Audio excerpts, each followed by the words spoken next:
Wow, Manchester United 2, Man City 1. And they've just won the FA Cup final. Who saw that coming? Such a shocking performance from City. They looked terrible today. And I think that Man United, they executed their game plan perfectly. Like, whatever they set out there to do, that's exactly what happened. I mean, we already knew stylistically how this game was going to go. We knew that Man City were going to control possession, and we knew that United were only going to be able to get something from this game if they capitalized off of any mistakes that City might have made. And that's exactly what happened. And nobody gave United a prayer in this. I mean, this is truly David and Goliath. I mean, the form that both these teams came into this game on as well. Like, it was night and day. City just won the Prem. Winning how many games in a row? Like 10 or 12. These guys haven't lost a game in the Premier League in a very long time. United, they came into this final dragging themselves over the line, all bruised and cut up because they've been getting battered. They've been getting outplayed damn near this whole season. And for them to end it on a trophy, that is just football heritage. And now, if you're a United fan, enjoy the win today.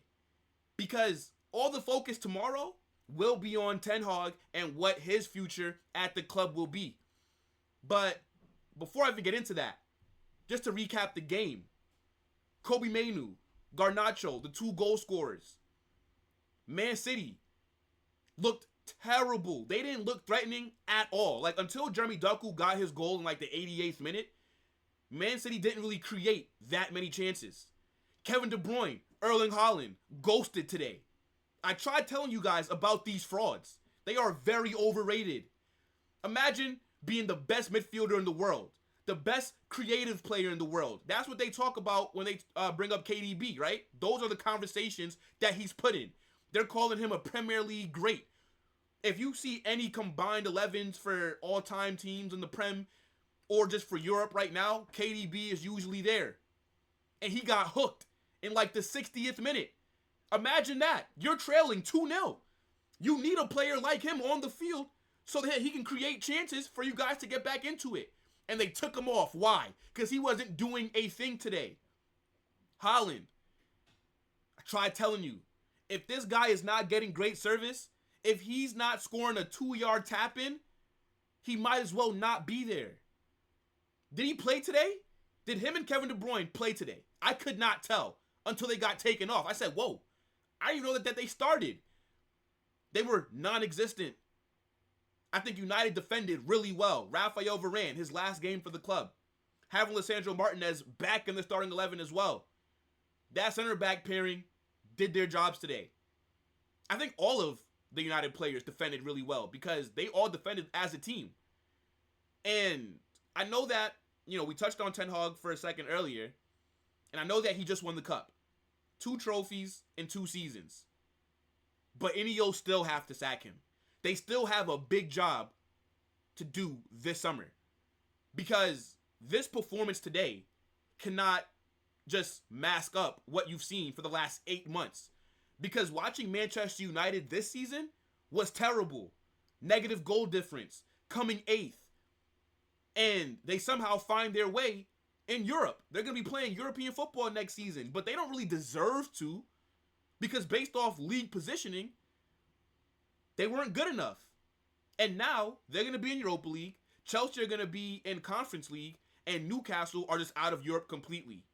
And I know that they got to hate Manchester United because they're trying to take Dan Ashworth, and now we're not going to be in European football because you guys won today. It'd be war. Like, to me, if I'm a Newcastle fan, I would just... Bro, every time I see a Man United fan, it would just be smoke. That's just what it is. But, yeah, this manager is not the guy. And it's funny because history repeats itself. Louis van Gaal, 7 or 8 years ago, won the FA Cup and was sacked. And now, another Dutch manager just won the FA Cup, and there's a high likelihood that he will be sacked. I'm seeing fans online saying they better not sack this manager and give him more time. Back him. No. This guy's already spent $400 million. He's brought in a bunch of crap players. Antony, Mason Mount, Højlund, Lisandro Martinez, he's not crap, but he can never stay fit. Onana, who's kind of redeemed himself as of lately. But just look at Ten Hag's talent ID. It's not the best. And I think what really sealed his fate was when he came out and said that he cannot play like he did at Ajax. He can't implement that style of play here. But if you can't do that, then why would you go out there and spend $400 million and buy former Ajax players? That's not an excuse. Look at what Oliver Glasnow is doing at Crystal Palace. He's only been there since February. And he has them playing attacking possession, great-looking football. So, I don't really understand how Ten Hag is somehow finding ways to make excuses.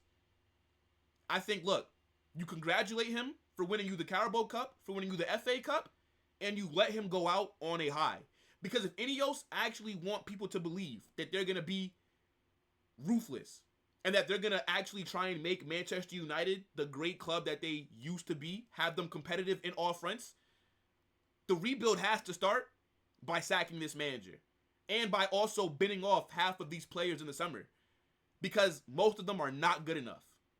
They're not. Do not let this performance fool you. And if we're going to be honest, to give Ten Hag some credit, he's been more successful than Arteta. 2 trophies in 2 seasons.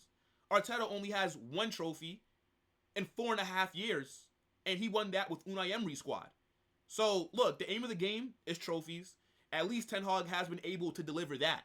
But when you're the manager for an elite club, you need to go out there, win trophies, be high in the table, and compete for the title, and play good football. He's only got one of those down pack, and that is arguably the most important one. But there's just no way that I think he can honestly believe that his job is safe. And as I said, enjoy it, United fans, because after today, all the focus is going to be on what Ineos are going to do this summer. If you guys are going to go get another manager, which I believe you should. There's the Zerbies out there. I think he should be the guy that might get the job. Even Thomas Tuchel, who knows? But there are better managers than Ten Hag out there. And as Man City are concerned, I mean, how they ended the season is definitely not what they would have thought, right? I mean, they were on for a treble, get knocked out in the Champions League, go on to win the Prem, and then you lose to arguably the worst Man United side that we've ever seen. And you only end up winning the Premier League. It's a bit weird. The players, it seemed like they were out there like it was a friendly. Like they didn't actually realize that a major trophy was on the line for this game. They didn't look dangerous. They didn't create any chances. Onana played really well. He had like 3 really good saves today. He should have saved that Jeremy Doku goal that went in, but you know his body positioning was a bit weird. But overall, I think Onana has redeemed himself. From the start of this season, he looked terrible. Second half, he's gotten a lot better. But yeah, man, Manchester United 2, Man City 1. David versus Goliath. David ends up winning again.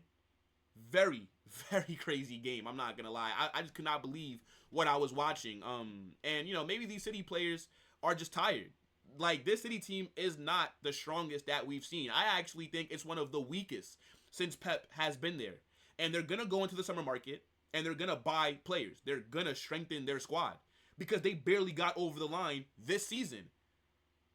But I don't think City are gonna be this weak next season. They already got Savio coming in. They're probably going to buy another midfielder to, you know, put in a pivot with Rodri. Because you lose Riyad Mahrez. You lose Gundo. You lose a few other players like Cole Palmer, etc. And you replace them with Jeremy Doku, Matheus Nunes, and Kovacic. Those aren't really the level of players that you need if you want to keep dominating. Let's just be honest here. And to be fair to Doku, today, he was cooking. When he got subbed on, he was giving Wan-Bissaka and that right side of United's defense a lot of issues. But that's what I think he's good at, is being a backup level player. Coming on when people are tired because of how fast he is. But yeah, I think City are going to strengthen in the summer, and they will definitely be back next season. I mean, for them to, you know, be having such a great season like they had, to end it on a loss is kind of crazy. United end the season after a terrible one on a high. But yeah, all focus is now on Ineos. What are you guys going to do?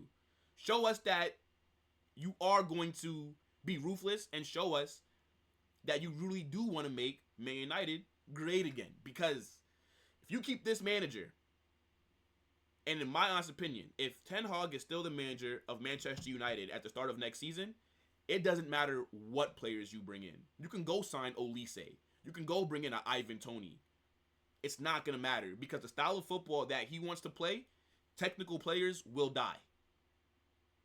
And Bruno Fernandes, Garnacho, Mainoo, Rafael Varane, Lisandro Martinez, Onana, Aaron Wan-Bissaka, Delo, all did their job today. And that assist by Bruno for Mainoo's second goal was really nice. I mean, City made a few mistakes. Man United, they capitalized on it. And that's just how it goes. I mean, look at the stats. People are saying, oh, Man United were cooking. No, they didn't cook City. They just were able to punish them for the mistakes that they made. And I don't even know who my man of the match is. I think everybody played well, if I'm being honest. Everybody did their job today, which is what was needed for you to get any kind of result versus Man City, even though it was a little nervy after that Doku goal. But yo, guys, get in the comment section and let me know who your man of the match is. Let me know what you think about Ten Hag. Should he stay or should he go? Don't forget to smash that like button and don't forget to share. I'm out, people. Peace.